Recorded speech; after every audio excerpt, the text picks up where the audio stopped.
The heroes, in the midst of a venerable blood and void bath, were introduced to the Erdafon chief of war, Kurfel, and his personal war band.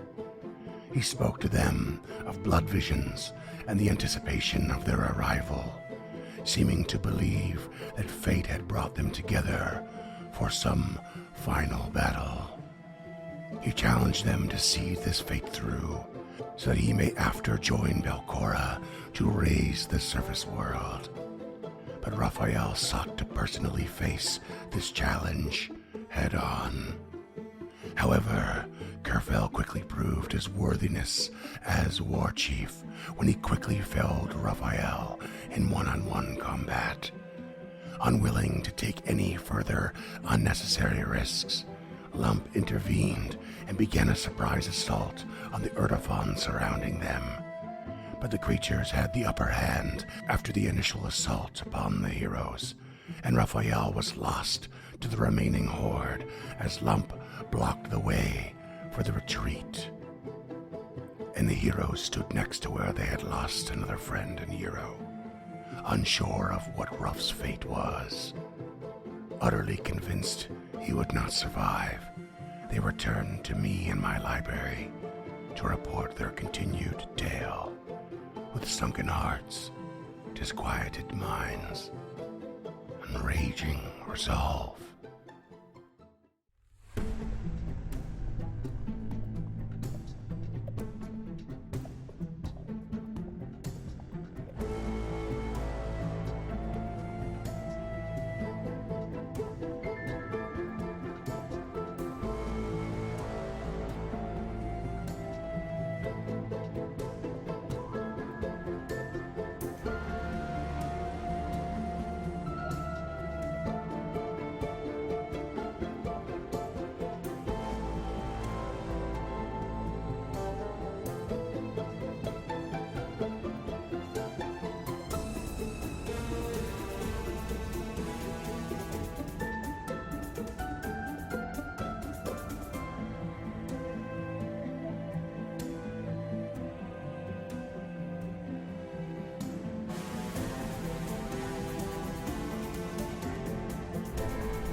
So we've all had moments in our lives when we've had moments in our lives, several moments, in fact. These are the moments of our lives. These are, in fact, the moments of our lives. Just like the sands of the hourglass, so are these the moments of our eyes.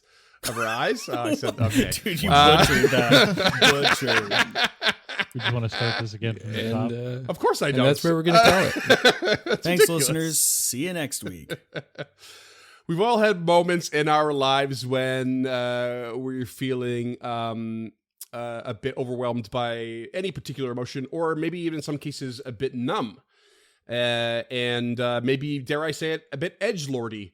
And I always think about these moments. I think of in these moments about music and what song is like really playing into the vibe that I am when I'm feeling like really not isolated per se, but like really in my own head in a particular moment and set of feelings. It was just a kind of, this has popped in my head because I had a bit of a crazy weekend and I had a moment of that not long ago. And since we ended the previous episode with everyone kind of separated, having some alone time to deal with the most recent events and most recent traumas, I'm curious, not just what you have been doing, as we all know Harold just destroyed the bookbinding room, but I'm curious what you would choose for your character's current moment. What track would you lay down for how they are feeling and where they are in this moment of solitude? Let's start with let's start with Harold. What song was playing when he busted the whole room up? Was it Breaking Stuff by Limp Bizkit? Well, that's exactly what I was gonna say. Yeah. Or maybe Let the Bodies Hit the Floor.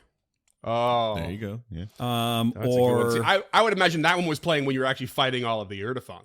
what about Eyeless by Slipknot? Hot track. Oh yeah. Mhm. Yeah. There you go. That's call. good. Yeah, that's That's when I used to kickbox, that was my banger. So that And by kickbox, Scott used to have a hobby of just kicking boxes around. oh yeah. Yeah. Watch out, corrugated cardboard. He's at home in an Amazon warehouse. Let me tell you. Just running amok. Hey, how did he get in here again? Get him out of here. Banned Forget for the- life from Costco. Forget the game, kick the can.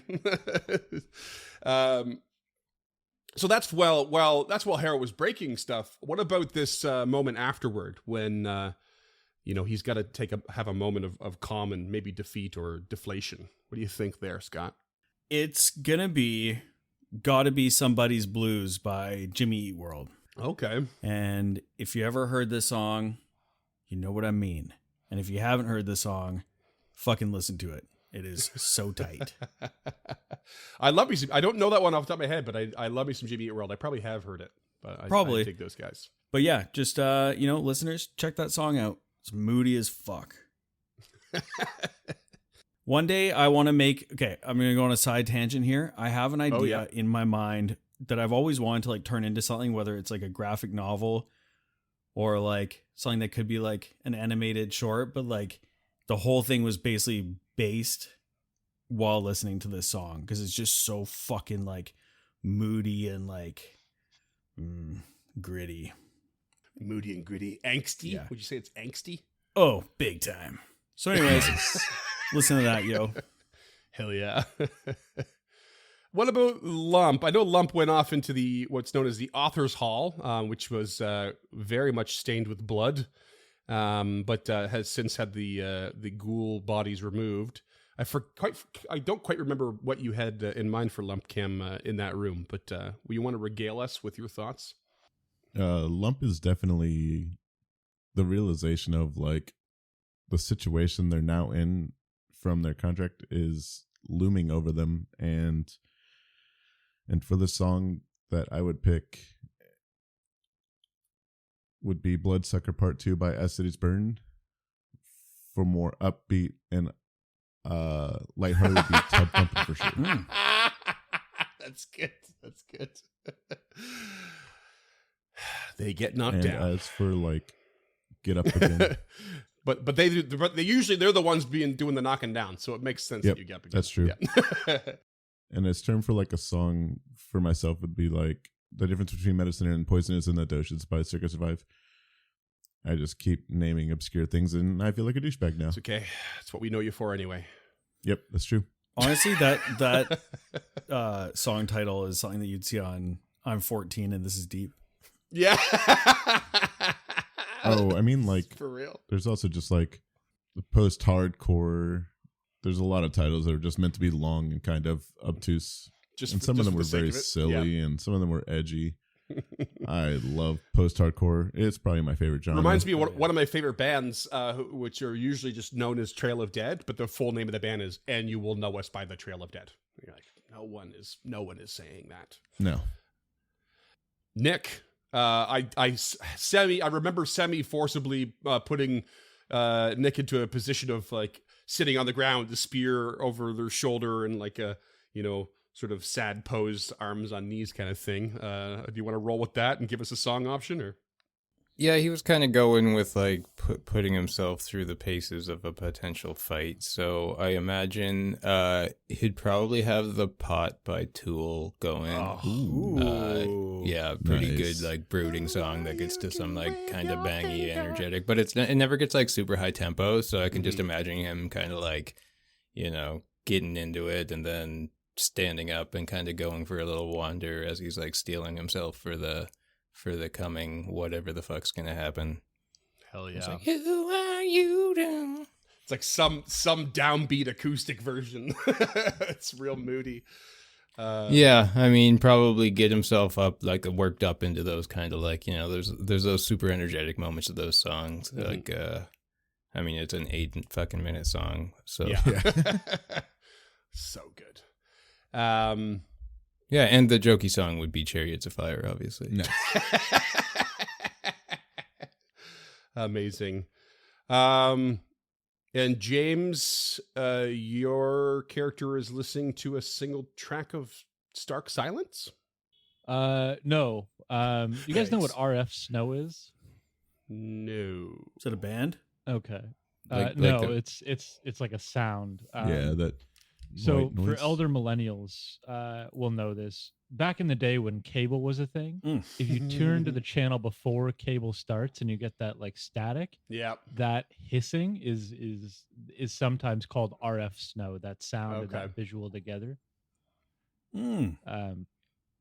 But Ah. if James is add a visual to the medium. I love it. well, it's just that's what I hope death is like, if I'm being honest. Super annoying. Yeah, I just really hope that it's just like that, and then it's over. You know, like turning the Turn the channel. lights off. Yeah. The TV just blinks. That'll think. Yeah, if I had to choose a song, it would be this is going to be pretty obscure. I think. I hope not, but I Wish I Had an Angel by Nightwish. Don't know it. Don't know it. Yeah, they're like a Finnish operatic metal band. I feel like I've heard of Nightwish. Yeah. I'm sure I've told you about them. I feel like everybody who's ever heard of Nightwish in North America, I've told about. Like, Yeah. the lead singer was like this. She Just was a super classically gothy. trained opera singer, Yeah. and they Tarja Turunen, and they she joined up with a Finnish black metal band, and they became Nightwish. I And went it's just some of the most horrific melodic stuff I've ever heard. Ooh, I'll listen to that. Like Amazing. Lacuna Coil taken to their logic. I was going to ask you, is it like Yeah. Lacuna Coil? It's like Lacuna Coil, but if, Oh, if man. the woman was like actually classically trained and like crazy. Tarja Turunen Yeah. left Nightwish to go back to singing opera. Oh, Cool. hell yeah. Wow, that's Yeah, amazing. She's amazing. That's but really if I had cool. to pick a mainstream song, it would be Wagner's Flight of the Valkyries. Mm-hmm. Freeman, what do you? There were big air quotes when James said mainstream, just so the listeners know. Well, it's no longer 1856. Yeah. Yeah. And Freeman, what about you? Happy by Pharrell Williams or? Bring Me to Life by Evanescence. Crab in the Bucket by Akon. Oh my God, none of those. She Will Be Loved by Maroon 5. That's oh, so cringy. No, I won't pick a song for you all. I wanted you to have a personal touch on all of that. What I will do is pile on to those moments. Lump, what aside from we've rested, okay? This is a full rest. We've gone forward 8 hours, no watch here. You know you're in a reasonably safe space. And Lump, what despite in addition to resting, what have you been up to? And I will start with Lump. Yes. Lump, you have been in this room. We've rested. Put the clock forward 8 hours with no watch. You're in a reasonably safe space. What have you been doing in this room as you have rested and had time alone? I think Lump is kind of replaying the fight in their head and is trying to come to grips with a lot of things. They took a fight they maybe shouldn't have. There's a little bit of deflection towards Harold and Nick for running off to the side for no reason. And Lump will definitely be talking to Harold about that in a bit. And I think that there's also Cam has already spoken to Scott. Oh yeah, Let's no, get that out of the way. I took Scott aside. I flew up to Vancouver just to let Scott know that he was fucking around. It was a dressing down. But no, like just to be serious, like Lump is replaying it and on a strategic level is more inclined to believe they made the right call.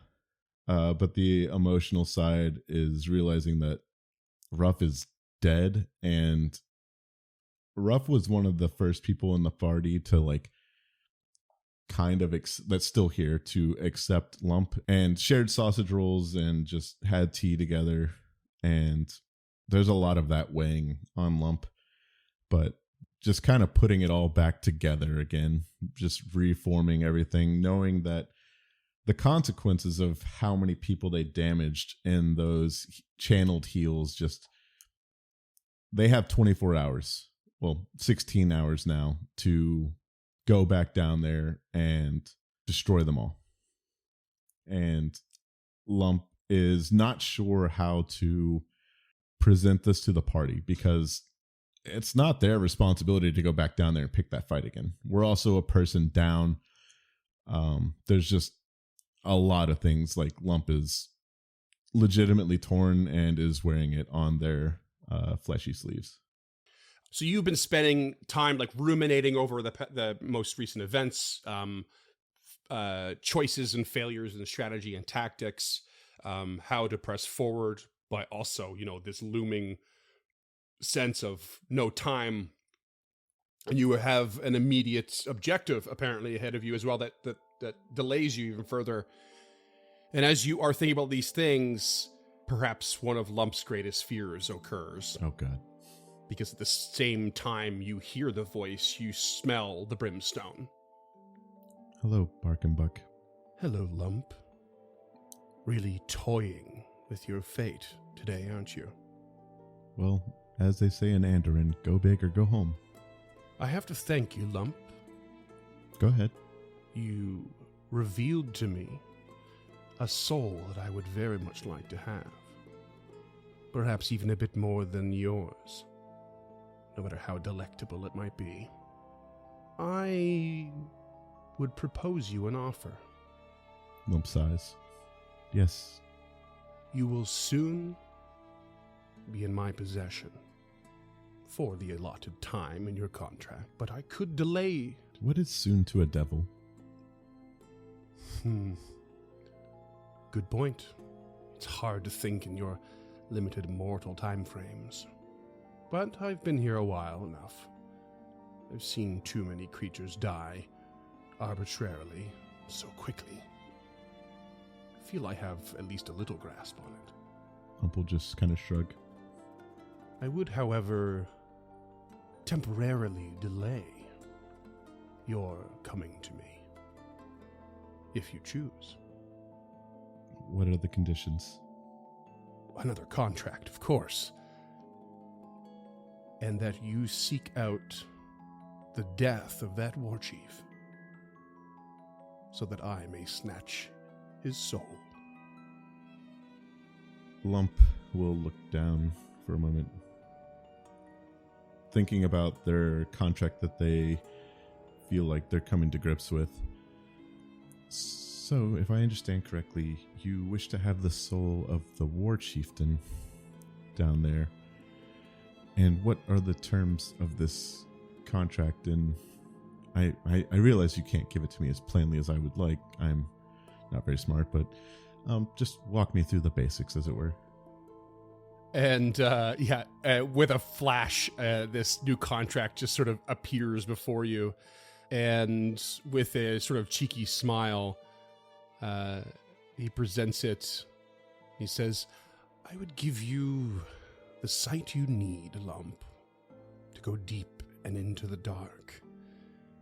And it would not cost you a whole lot. This contract would suppress any negative side effects of your previous one, whilst it is also in effect.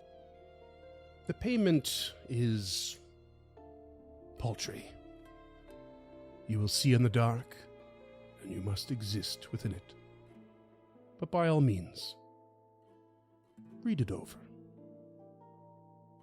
And the obvious reading, mechanically speaking, is the benefit you will gain is basically your eye will be removed.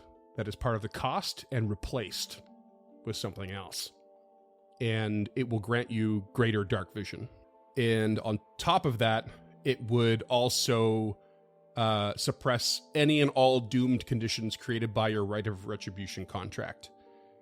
And the payment through losing your eye, though, is that there is an effect if you were to be whenever you are exposed to bright light, you'll have to attempt to save or come into like an effect that stuns your vision for a bit. It's not as bad as light blindness. I almost gave it light blindness. It's something else inspired by a spell.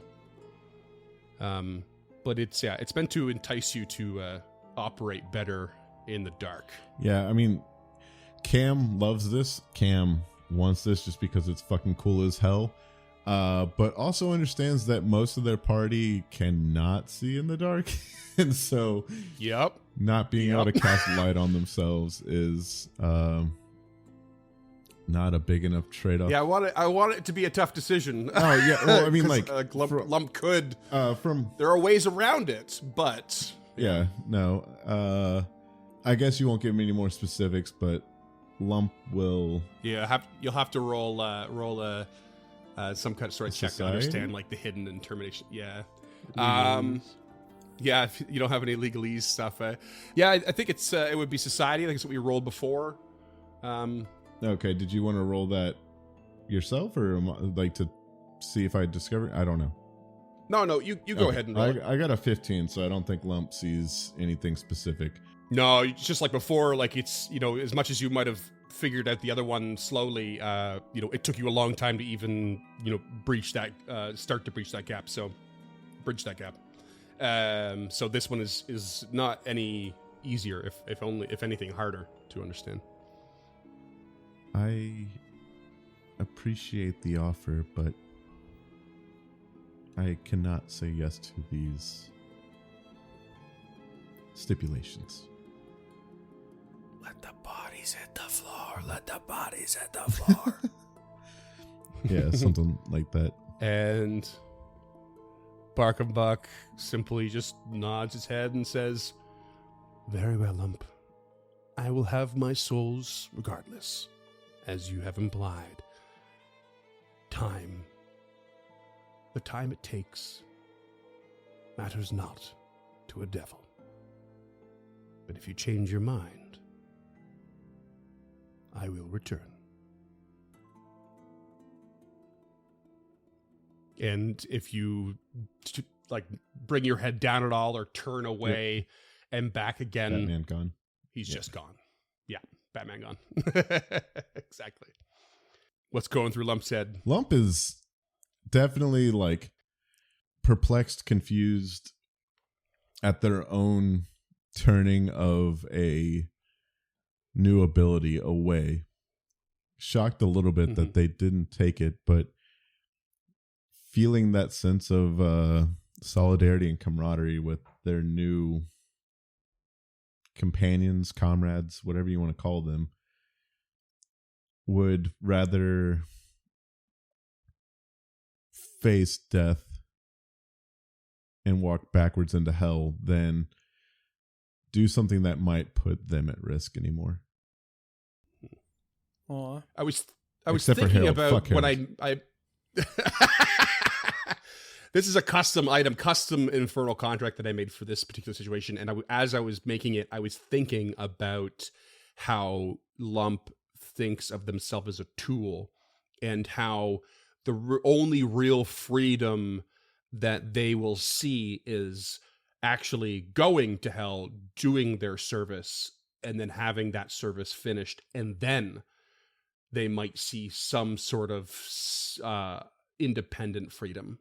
But I would imagine there's this sense of even if I die here, I still have to be the tool for a specific amount of time. So maybe there's even an element of the sooner I do, the sooner I can actually taste the freedom that I'm not even sure I understand. Yeah, Lump doesn't really have a concept of freedom. That has been gone for a long time. They vaguely remember their past life, but not enough to be meaningful. It's kind of and they've foregone their past. Oh yeah, too, on top of that. Sally Usell is dead. It's kind of like a 16-year-old going into jail for 30 years. You may have been free for 16 years, but you were in jail for most of your life. And that's the prison system. And also, you were 16. You weren't really free. Yeah. And so, in terms of Lump would rather be dead than betray or hurt their comrades any more than they already have. That sense of belonging to something is creeping back into their psyche, even if they still see themselves as something that can be disposed of. I love there is this that element of a lack of independence in that too that I can't help but feel, because they're not being pragmatic about I can protect them if I prolong myself. You know, they're not thinking that way. But they are thinking they need to be of use. It's obviously not a perfect mindset, and that's kind of the beauty in it. Nick, as you are wandering around, as you said, you go for a little wander with whatever song, whatever melody of a song stuck in your head. You are ruminating on the events. What is going through Nick's head? He's at a bit of an interesting place because he's gaining some confidence in his abilities as he's going here. And he's also recognizing that he's got to be one of the ones that has the confidence going in to this situation going forward, because there's nobody left of seniority besides Lump at this point in terms of who's been around the longest. So, but beyond that, he's kind of playing over these, like he's still got the nerves behind him, and like it's hard for him to really feel it, but like the larger picture is setting in that, you know, he's hoping to have a home to come back to once this is all over, and the implications of like a society to build and being part of that society, and then the dragon that's out there that he hasn't seen in a while, and who knows what's going to happen. Yeah, he's mostly just like trying to push out these anxieties to focus on, you know, the things that he's seen positive in himself of late, which is, you know, a bit of leadership, teamwork, and being able to stab things very effectively. Very, very effectively, haven't we seen? As Nick is, you know, rolling through those thoughts, he perhaps wanders into a section of this library that he hasn't bothered to go to. And it's down the hall that was adjacent to the room with the wood golem. That was a real menace.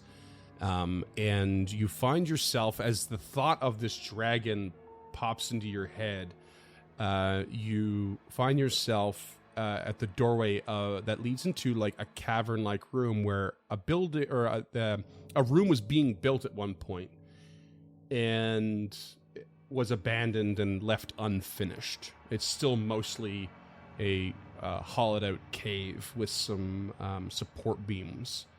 No real structural shape to it. And perhaps you wander in with a little curiosity, and you can't help but feel a rumbling beneath your feet, as if you have manifested exactly what you were curious about. And this time he feels the rumbling and just kind of takes a breath and steels himself like, okay, I'll be ready this time. And a giant purple worm swallows you. Oh my god, the shy halud. The shy halud. Oh no. Before you get into this, can I just ask a question? How old is Nirkaj? Nirkaj is what did I put him at? I didn't put an age there. I guess like is he young? Yeah, he's not young, but like I think I said he was like middle, like probably around what a 30-ish to a human was. I'd have to double check his character sheet because I didn't put it on this one, but like yeah, like an older adolescent, young man kind of. It seems, because it just kind of seems like he's having almost like a rite of passage or like a coming of age kind of adventure in a way for himself. Yeah, I mean, he's a grown adult and everything, but he hasn't really had much purpose or aim. He was just kind of like this adventure was the first time he really felt any outlet to his talents, even if it did come at a kind of inopportune roundabout way. The kobolds mature or reach adulthood at about 12 years old, so they mature early and live to about 60. So Yeah, I think I said he was about like 15. Cool. yeah, so you feel this rumbling beneath your feet, and you steel yourself, and you see a near familiar sight as in the wall this eye opens up. And not quite as brazen as before, but like this dragon head kind of half comes out of the wall. And mind you, everyone feels the rumble, not just Nick, but it is closest to Nick. And yeah, this dragon head comes out, and just this eye just blinking, the membrane nictating, and the pupil like just focusing in on you. And the booming voice comes through. Young Scion, what delays you and your kin? My liege, I know that you have been waiting for us, but I've let them know on the surface. They will be coming soon. I'm not sure how much you're aware of what's going on right now, but I've been quite busy otherwise. If there's going to be a town, if there's going to be my people to come back to, some action is being taken on my part and my party's part. The ghost witch. She harries you. I think she harries more than just this place and my companions. She is of little concern to me. However, she came to me long ago, offered a deal, but I refused. But in the deal, she spoke of treasure, of powerful lenses. I would have these for my horde. Could you help us get them? I will not intervene. This is your quest, for I am your avatar. However, you may partake in a piece of my horde, so that you may see your goal complete. Give me your spear. Oh, of course. Nick just does it willingly. Just hands it over.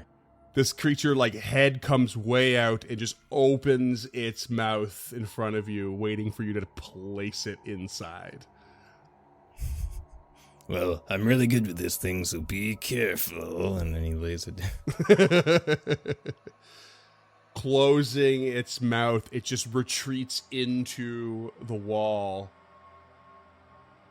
and makes you wait for a bit. And you feel like a rumbling and a rumbling and a rumbling. And then it comes back out and opens its mouth again. And your spear is ready for the taking again. Oh, well, thank you, my lord. He says, quite unsure, while taking up what I'm assuming is going to be, like... Actually, he probably doesn't have much saliva, because he's all made of rocks and stuff, like dusty, and... I don't know, maybe a little mud on there. Oh, a -2 striking rune. So like you... pockmarked from gravel. You pick your spear out of the dragon's mouth, and you get the distinct but faint smell of ozone that comes off of the metal caps and end that balance the spear. And the dragon says, This weapon has a pair. It was lost from my horde. Your next objective is to find it and put it to use, for these weapons will work together. This is your grounding spike. Find the polarizing mace, and you will find great power in them both. And I have placed Nick's grounding spike into your inventory. It has all of the same properties as your previous Dancer Spear, but it has extra abilities should you find this polarizing mace. And we use them and work with them together. Well, thank you, my lord. I will not fail you. And I will look for this polarizing mace. It just talks about politics at parties. Never mind. I'm glad I didn't say anything.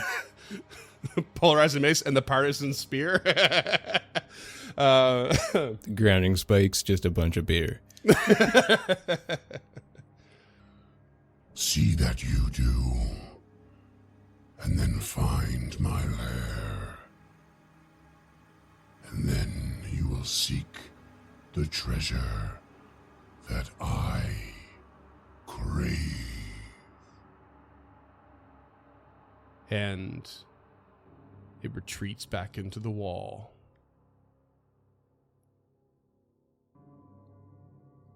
Now what's going through Nick's head? Do one for Harold now. He's got a bit to think about, because now he's considering backstabbing the dragon in favor of his friends. Yeah. So... Or you could build a kobold cult based on lies.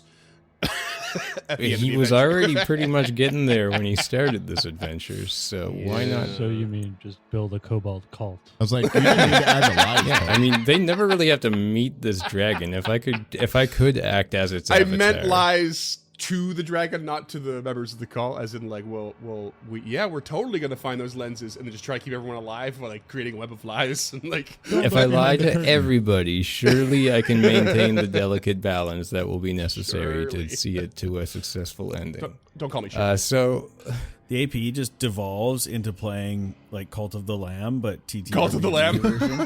Cult of the Kobold. Sick game, by the way. Shout out. So good. Very good. So with all Cult this of the running Lamb. through his head, he starts wandering back towards the party. Like, whoa, sorry, I had too many burritos, I guess. Rumbling the burrito? whole vault. What's a fantasy burrito? It's moss wrapped around beans. Oh, okay. Do you have any more? No. Oh. Did you hear what happened back there? That's why I wanted one. Sorry, Lump. I'll get you next time. All right, thank you. Harold, Yes. how you doing there, big guy? How is Harold after his little temper tantrum? I mean, after he turned the room into splinters, I think With a butchering knife.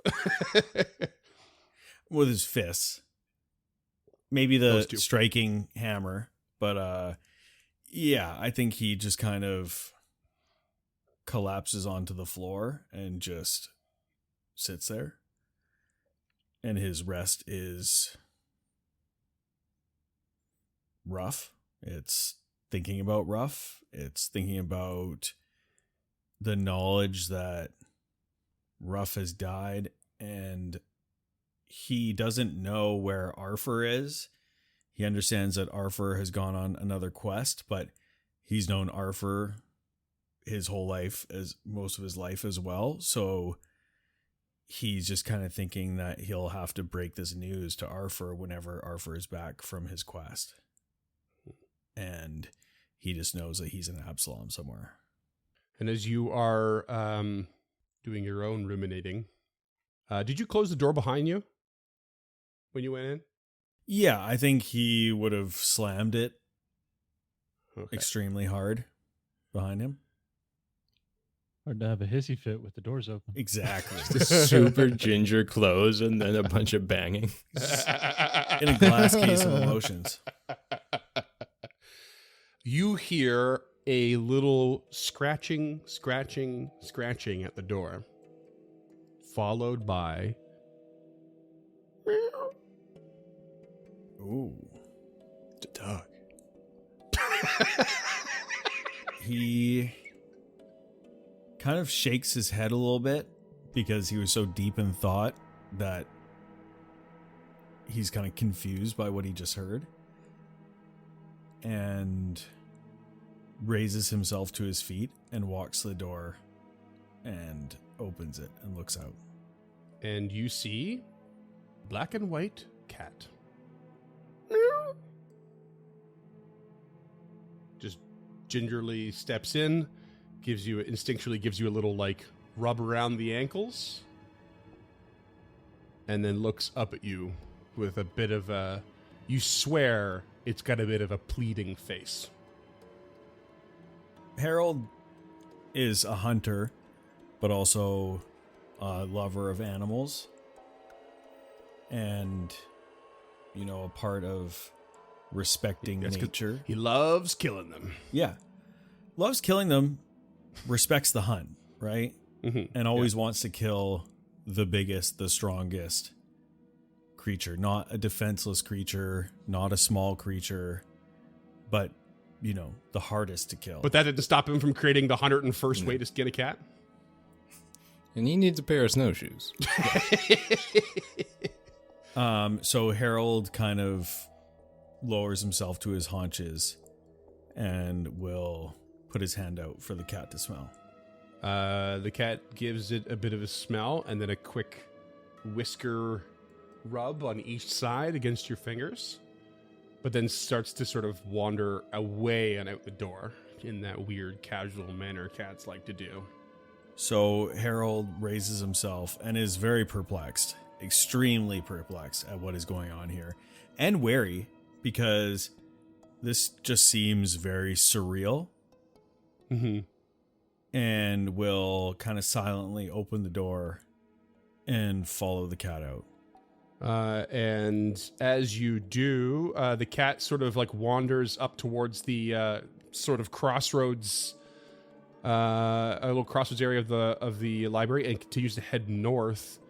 Perhaps around this time, if you're still following, Nick does in fact come out of the hallway that he was in, and Lump, if I may, also wanders out. You create yourself a little, movie moment where everyone comes in at the right time.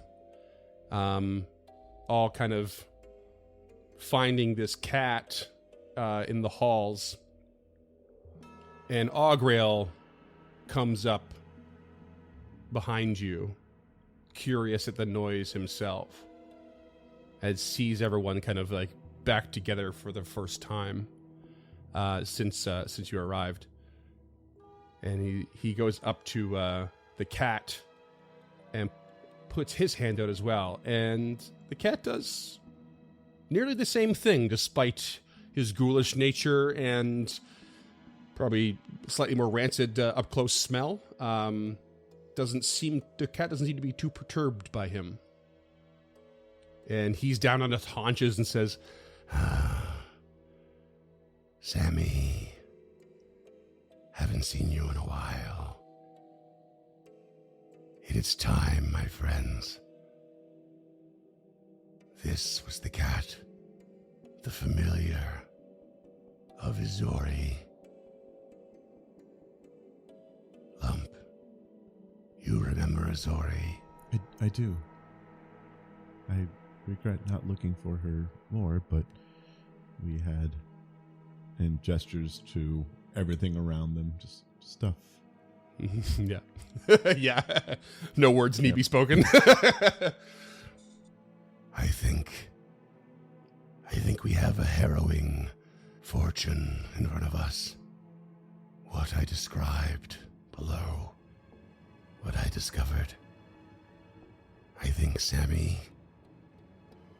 is preparing us, showing us what we might find. And Sammy wanders off towards the room where you fought the lurker in light, Shimmergrin, the one that I screamed on mic really loud and scared PJP twice. Follow him. He will take you where you need to go. Harold pulls the cleaver from his hip, grips on his amulet, and nods to Augriel, passing them, and heads up north towards Sammy. And Sammy wanders through and to the south and to a staircase that leads to the floor below. As Harold passes through this room where we fought the Shimmergrin, he is happy for a moment, as this is the only place that they've been in a while that has light. And Harold, having no light spell and no low light vision or dark vision, has been fighting in the dark ever since he's been in the Abomination Vaults. Fighting literally with just whatever is coming off of his companions and whatever is coming off of like mushrooms or torches or whatever is few and far between. And I think that like if you can just think about how horrifying that could be in a way, that like, you know, you might be in light, but a step or two away from you is just complete darkness if you're catching an edge or a pillar or something. Yeah. He's used to it. Terrifying. But yeah, leaves a lot to the unknown. And so I think that as he moves through his room, he's just, when you see the sun for the first time in a long time and you get that like hit of vitamin D in real life, it kind of feels like that. Yeah. As they're walking, though, Lump is going to take the opportunity to turn to Harold and just, I know that you're a hunter and you're used to operating alone. I would request that you stick to the plan. This isn't meant to sound like an ultimatum, but after losing Ruff, I believe that there was some things that could have gone more favorably in the last fight. And I believe sticking together is our best chance at survival down here. And Harold bows his head in shame and looks back up towards Lump and is kind of eyeing them. I don't want to say sheepishly, because Harold is generally quite confident and outgoing, but definitely is feeling regret and shame for what his actions could have caused. And he says, I understand the mistakes that I made. And you're right. I've been a lone wolf for a long time. I used to fight with people in a tribe with companions. And when he says that, he kind of thumbs the amulet with the picture of the woman carved into it. But it's been a long time since then.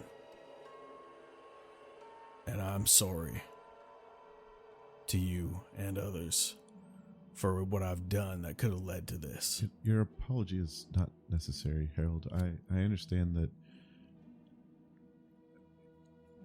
Apology accepted. And Lump will just kind of reach down and pet Sammy, just awkward and not really sure how to.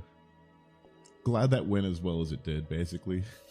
Because there has been some friction between Lump and Harold, and so they weren't quite sure how Harold was going to react to this criticism. And so just, petting the cat. That's mostly because Scott's a very hostile player. For the listener, Scott is fuming right now. Oh, yeah. Like, Scott's mad. He's just such a good role player that he, like, played it cool. But well, Aelin and Lump had quite a bit of friction, too, so... Yeah, God damn it. Aelin and Lump, not Aelin. Shut up, Tulok. You've got Arthur on the brain, so... I've got Arthur on the brain, and I've been listening back to some of our other episodes. I was going to say Aelin and Talford might have had some beef, too. Talford's got beef with everybody, as far as I can tell. Talford is a walking meat market of beef. Talford does suck. Everyone's got beef, and Talford's got milk for his bones. The only cool thing Talford ever did was smoke darts. Those views are not representative of this program. Smoke darts and Smoking darts is absolutely not cool, obliterate friends. things. Don't be a so good. Telford in any way. Yeah, please. If you feel yourself thinking, man, Talford, that's a role model I could look up to. No, please reconsider. As you make your slow walk towards these stairs, you just hear faintly in the background Augril going, Oh, yeah, good one. Sammy, Bob, Hammy, fee, five of Hammy. Sammy. Oh, that's good. I gotta write that down. and then you Is that a new descend. poem? Yeah. Horrible. I'm in my nonsensical phase. It's good to go through some absurdism. Yeah. You Nick quietly thinks it's really good, but doesn't say anything. find yourself down into a dining room that is scattered with webs and skeletons and old plates and finery well beyond their use and value. A place you were once before as a group of players, but I think no one in this party has ever seen, but perhaps has heard. Just a savage blood stain at the south. And yeah, anyone who remembers well remembers that this is where the famed Physic died. However, it was reported that it was beyond the door to the south that the battle took place. Said door appears to be closed, while all other doors remain open. Little goblin-shaped blood splatter on it. And Sammy walks towards that door. Harold moves south following I was going to call Sammy Hammy for some reason. Following That was my Sammy, dog's name. Nice. Picking his steps carefully over the corpses on the ground and just continues to follow. There is this crazy, eerie sense of death here. Some of these corpses were reanimated at some point. Some of them still sit on the chairs, slumped over, succumbing to the poison that was administered to them many, many years ago. Yeah, Nirkaj will take up the west side because Harold took the east going down. Also just feeling the worst kind of vibes about the place. It's like there's like this ghostly spectral voice like Hashtag Physic lives. And Harold and Nick have just quietly and gingerly stepped over said corpses and bones and like scattered chairs and have flanked the southern door where Sammy stands next to. Lump will go ahead and gently share a space with Sammy, raising their shield to open the door before looking back at the party.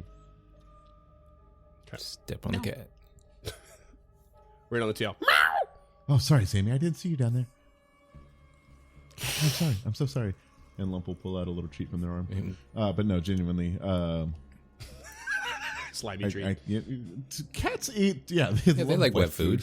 Slimy arm treat. Name your sex tape. Oh, God. It could just be a piece of the Yeah, arm. here you go. Here's a little bit of James, does Sammy turn his nose up at said treat? Ball's in your court. No, it's a cat. Okay, so you pull out a slimy old piece of sausage roll and hand it to the cat. And you go up to the door. And you open the door. Yes.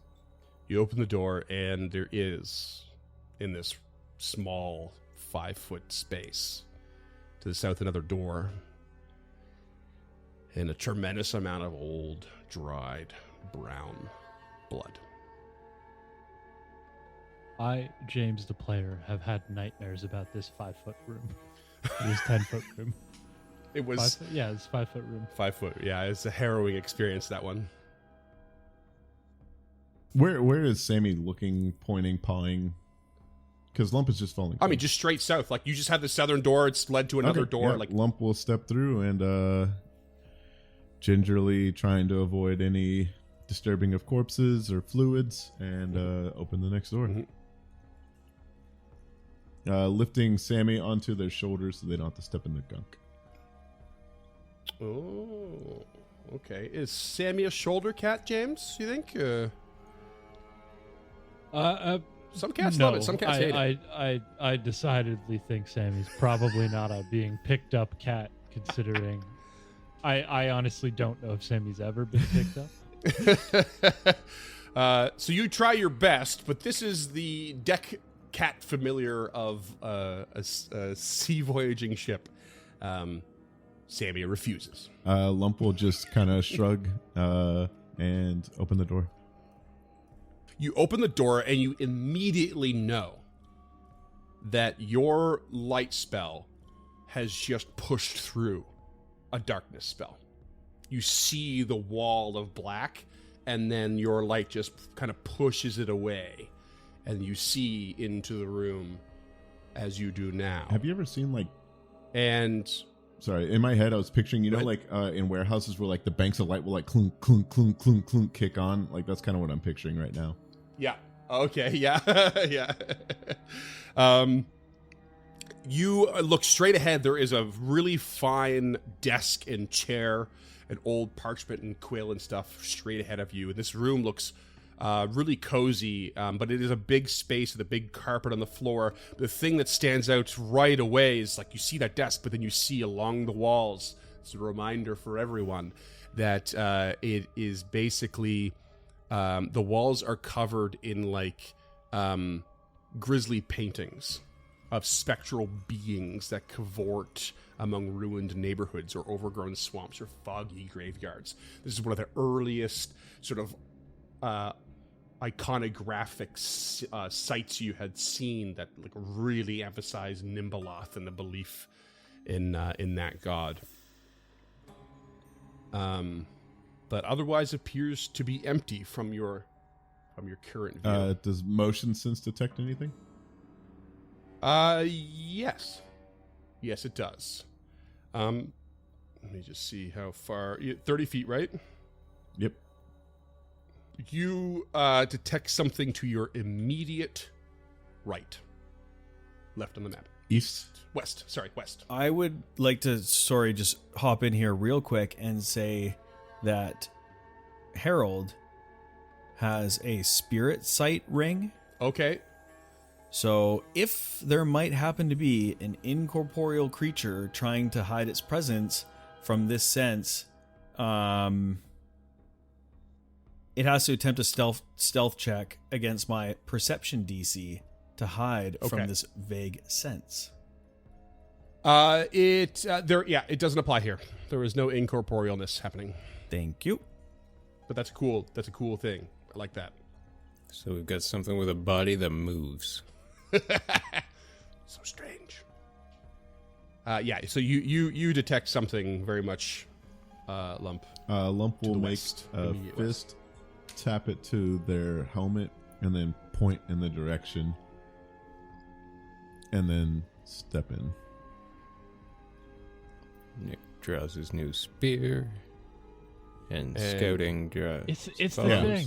Yeah. It's the thing. Nick steps in, and Harold, do you pull in the flank? Yes.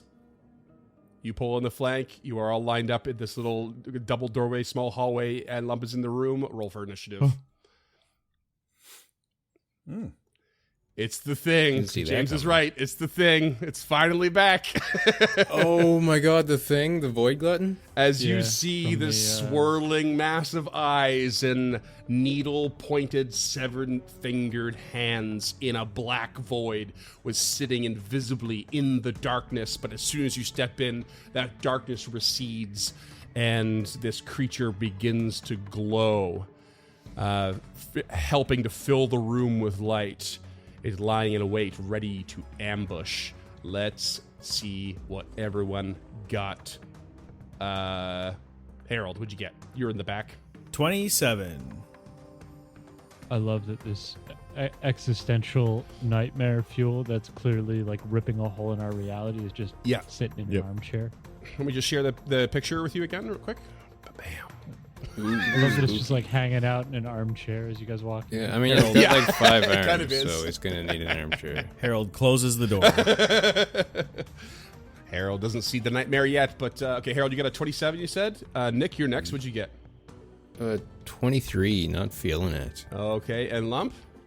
Lump's feeling it. 37, natural 20. Nice. Damn. Okay.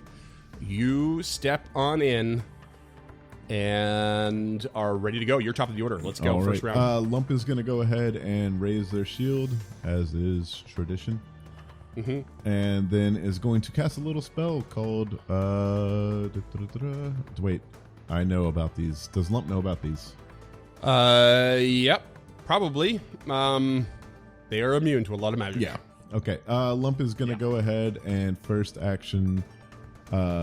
free action, Arm is going to slurp out into a whip, and they're going, actually they'll step and then they will trip with their shield.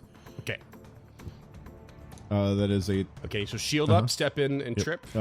Shield up, step, trip. That is a 23 to trip. That is a failure.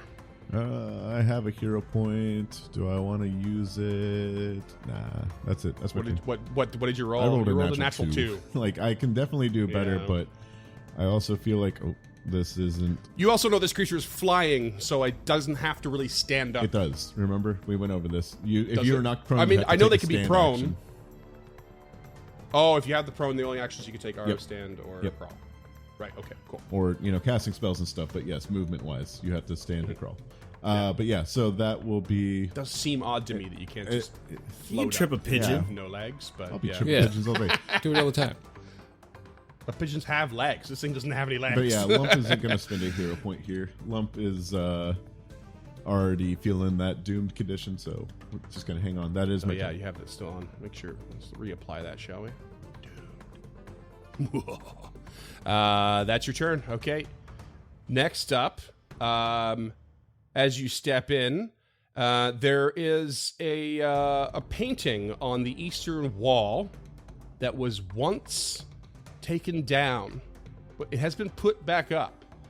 And from behind said painting bursts out a creature too big for the space behind it, as a gug in its weird flexibility lurches out through. The painting just flies off the wall and it lurches out into the room in its large size, and it just gets out of that space, and it's with its crazy flexible limbs just like elongates itself and goes for a jaws attack on Lump at 15-foot range.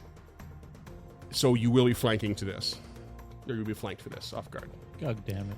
I don't think so, but Foundry should auto-calculate. Just based on what it is, I don't think so, but I could be wrong. Oh, it Because fumbles. it has to cross through What are you saying? through the token to the other creature. I mean, it can right? move up to here to get it done if it needs to. So That's okay. I would argue that is squeezing because like 15 feet of that is now. yeah, but their whole thing, I'll give you this. They have eerie flexibility, so they basically have like these crazy multiple joints all through their body. Okay. So they can squeeze as if they're medium, and they squeeze at full speed. So like basically, they're practically unaffected by squeezing as long as it's All right. yeah. Fucking simple. They're wild. And I didn't really use this before, but this is the perfect time. So it just like gets itself into the room and just jaws attack out. However, it fumbles over the furniture and rolls a natural 1. Lump will live forever. And then again with a 15-foot reach, reaches out with one of its claws and its weird jointed arms, and it rolls terribly again for a natural 4 for 23. No. Not good at all. Not Gug at all. But yeah, this thing is boom. Not Gug at all. As James just said in the chat, Gug, damn it. And that brings us to Raphael. What? Ruff, your eyes flutter open. And all you can see is like the blurry view of a ceiling high above made of stone. But it's blistering with some sort of sickness. And the last few things you remember are the foolish meeting of the War Chief's challenge. Somewhere in the Shaika, you feel, are as many hotheads as there are cool and calm demeanors. All serving their purpose for the time they were controlled by the Shaika, the time they needed to be the Shaika. There is a balance built into this whole crazy structure that druids can only dream of.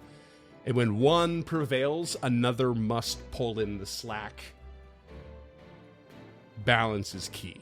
So whether you mean to or not, you are as calm as a cool spring morning when part of you probably feels like you should be a raging ocean. And that's when you are roughly grabbed by the scruff of the neck, and this rough hand turns you to face the wicked scowl of a ghostly sorceress, Belcora Haravex.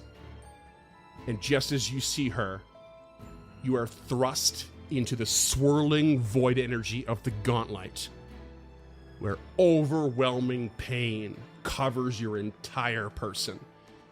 And this pulse of void energy shoots up through the gauntlet.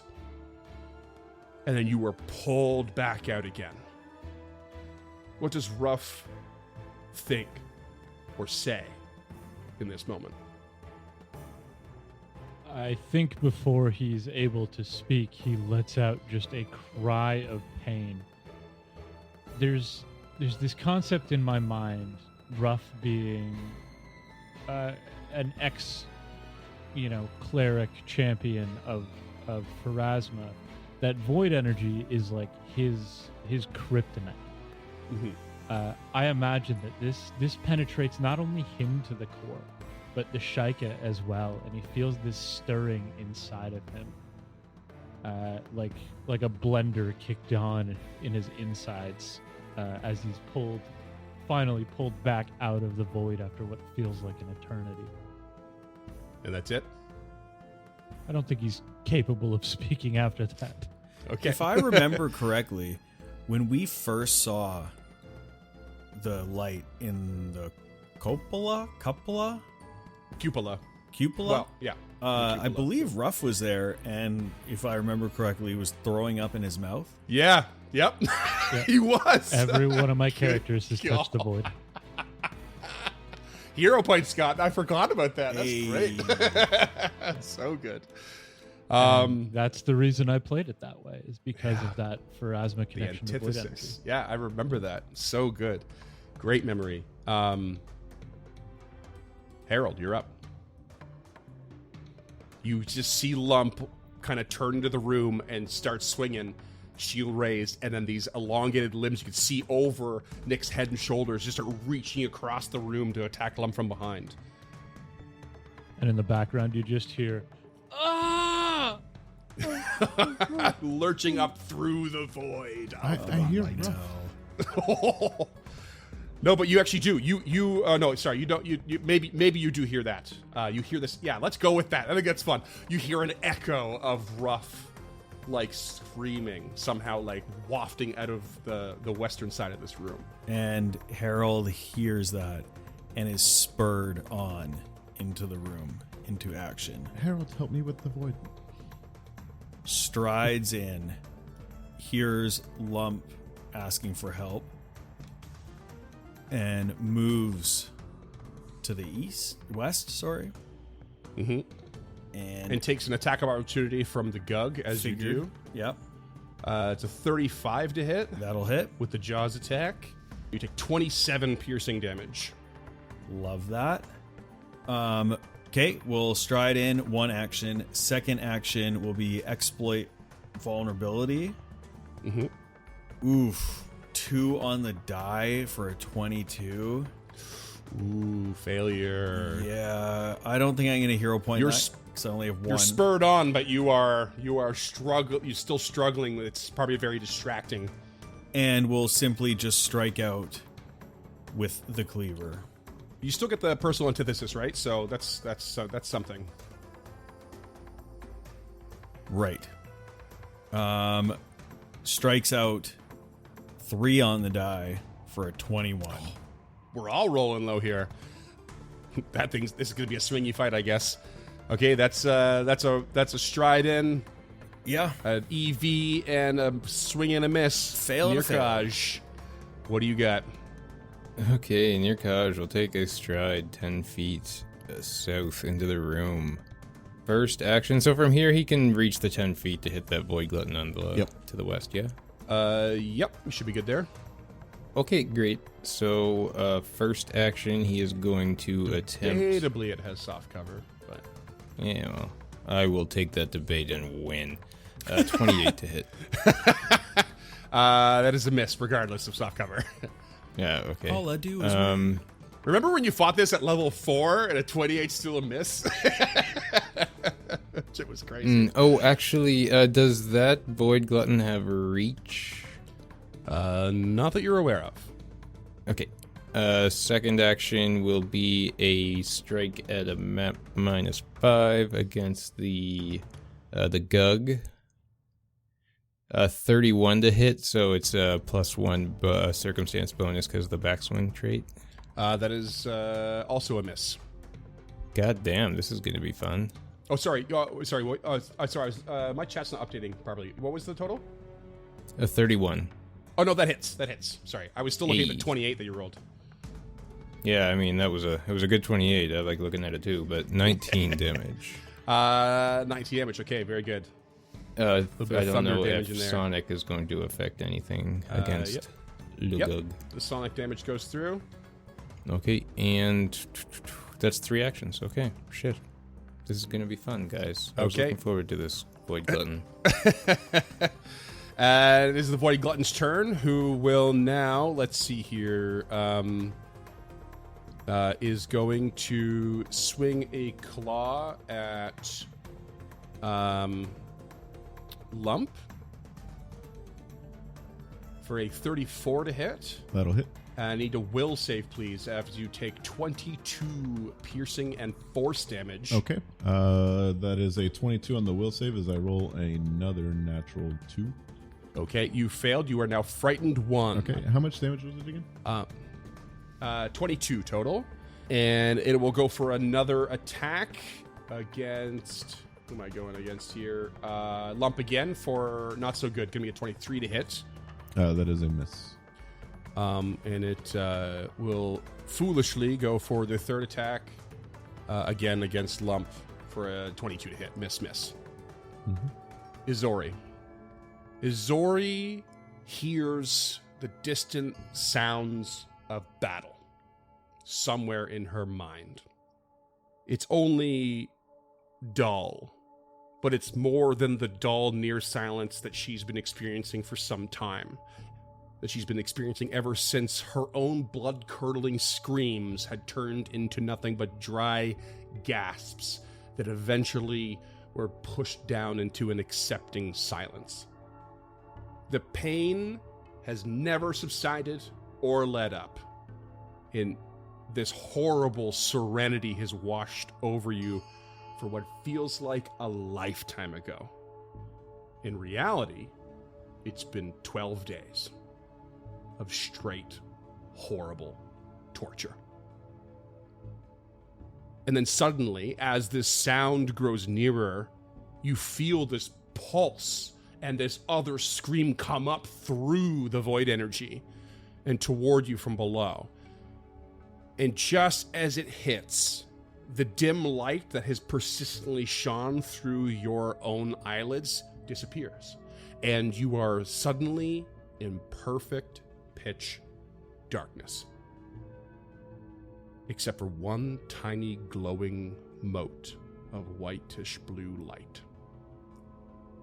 It comes into view, and it speaks to you.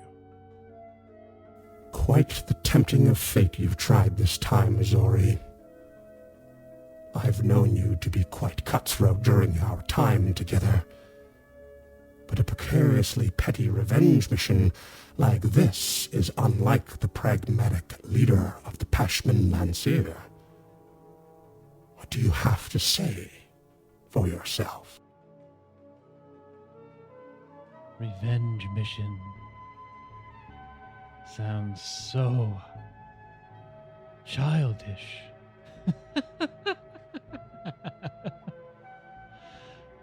No, not revenge. Final wish to see my Samal again. I honor his memory. Or I tried. That's so creepy. I love it. And suddenly, the void energy coming from where behind the painting was grows and starts to seep into the room. And you can see it extend into the room out 5 feet to where next to the Gug, all just on the edge of where the Gug is standing. You can see it starting to spread out from this small entryway in the wall. And that brings us to the top of round 2. Freeman, if I may. Yes, sir. Because of the I definitely wanted to use my reaction for Right of Retribution against this Void Glutton, if you'll allow it. It's a little bit past, but Your what, sir? my it's your Right what? of Retribution Oh, for my contract. I don't remember what it does because you've never used Yeah, it. I know. When a creature What deals does it damage to do? you, I call out for Retribution as a reaction and say, Okay. you will meet your end here. Wherever you go, it will not be on this plane. And I gain a +1 status bonus to attack rolls against that creature. Okay, we're doing some weird freeform roleplay in the middle of this combat. Why not? It's right now. It's just like you just kick off at the beginning of your turn as opposed It's to all when kind it of happens. happening at the same time. Yeah. Yeah, exactly. Yeah, I'm here for it. Okay. I'm going to first action, raise shield. Second action, trip. God damn, I cannot roll above 3. You know what? Oh no. Time it's for so a bad. hero point. 32. Let's go for it. That'll do it. All right. And then a map -5 +1 for the Right of Retribution. That is a 28 to hit prone target. That 28 to hit prone target will hit. All right. That is going to be 19 points of damage as I almost max roll. Okay. And that is all 3 of my actions. Okay. Very good. That brings us to the Gug, who will. Let's see here. Who is going to continue its attack on Lump in its advantageous position, because they are, in fact, quite intelligent, reasonably intelligent creatures, I should say. Launching a crazy, weird claw out for a 42 to hit. Oh. That'll crit. Okay. Lump's going to take 52 slashing damage. A second claw coming at Lump for 32 to hit. That'll hit. And that's another 25 points. And Cam may or may not know what's coming next. Good old-fashioned rend. Good old-fashioned rend. Where I automatically just deal another claw damage. For 22 points of damage. Lump goes down. Oh my god. Damn. Whoa. Turning point. Turning point. We go to Raphael. After having screamed from the pain, maybe huffing and puffing a little bit, still being held by the scruff of the neck, Belcora just looms over you. Tell me, little verminous pup, what is it you seek? Why do you push forward? Why do you go against my inevitability?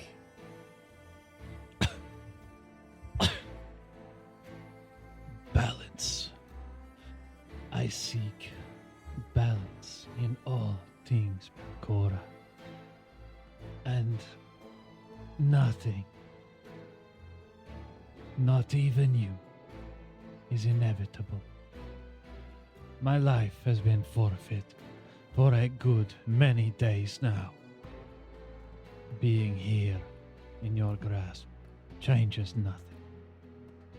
You shall not succeed. And she gives this awful grin. In my experience, revenge is the same as balance. For me and mine have been wronged, and I seek to set it right with a punishment befitting the loss of everything. And she nods to what you can only assume to be War Chief Kerfell, who thrusts Ruff back into the void energy and shoots another big pulse of void energy up into the footprint of the gauntlet. Ah!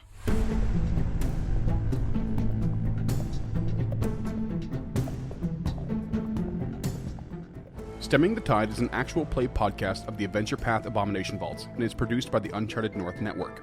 Stemming the Tide uses trademarks and/or copyrights owned by Paizo Inc., used under Paizo's community use policy. We are expressly prohibited from charging you to use or access this content. Stemming the Tide is not published, endorsed, or specifically approved by Paizo. For more information about Paizo Inc. and Paizo products, visit paizo.com. Music is composed by Will Savino and artwork by Greyhood. Stemming the Tide is recorded remotely using Foundry Virtual Tabletop. If you wish to connect with us or support this project and projects to come, we can be found at unchartednorth.ca, patreon.com/unchartednorth, and on all major social media platforms. Links to all credits can be found in the episode description and our website. Thanks for tuning in.